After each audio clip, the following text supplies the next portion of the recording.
Some of the weird things that only billionaires do. You know, it gets to a point where billionaires will tell you this world is now too boring, too small of a space that it doesn't contain us anymore. Now we have to go suspend ourselves in air, try to go to different planets and stay there. Now we want to go underwater, go as deep as possible. Tell me, what were these men looking for at the crash site of the Titanic? That's a ship that crashed 100 and something years ago. What is there to see? What other research there is to be done, that they had to build this weird thing that they didn't even put enough. At least if you want to go, get a good submarine, prepare yourselves, do whatever you have to do and go on this trip. Just don't build some box, a carton, and drop it in the ocean and thinking the ocean will be merciful. Anyway, let's get right into the story. Ocean Gate has said that it is believed the passengers of the Titanic bound submersible have sadly been lost, according to a statement from the company. So as it stands right now, the families of these people will not even find a strand of their hair to put in the grave, and they will not have a place to really go to, knowing fully well that either the bones or a piece of something from their family member is laying down there. They're just going to put an empty coffin in the grave. But before we get right into all of those of our analysis, let's just get right through what the Ocean Gate put out as a statement. They said, these men were true explorers who shared a distinct spirit of adventure and a deep passion for exploring and protecting the world's ocean.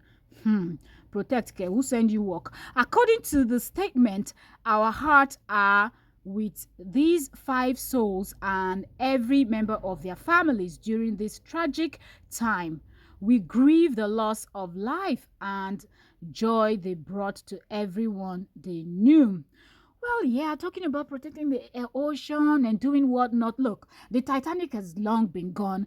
If they wanted to bring it out and get it out from the ocean, I believe the US would have, they will put people that are well trained in doing this type of job to carry it out. It is where it is. It is also helping in a way where it is, okay?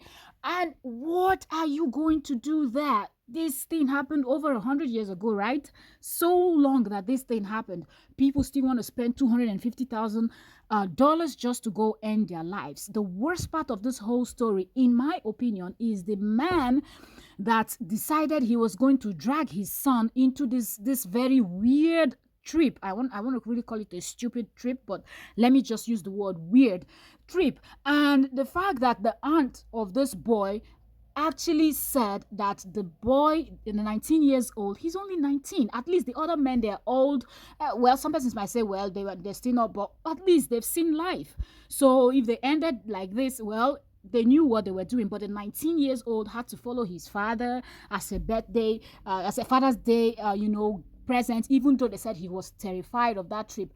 There was no other place that man could have gone. Like, there's nothing else he wanted for Father's Day but drag his son into that carton.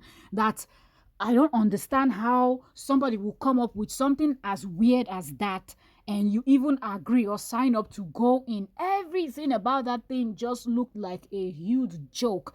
And for you to even think that you're going to go to the sea, and the ocean is going to be merciful to you with that little box, and everything is not like top notch and all of that, and you want to dive in so deep. What were these men thinking? Rest your soul, 19 years old. And that's all I have to say. Thank you very much for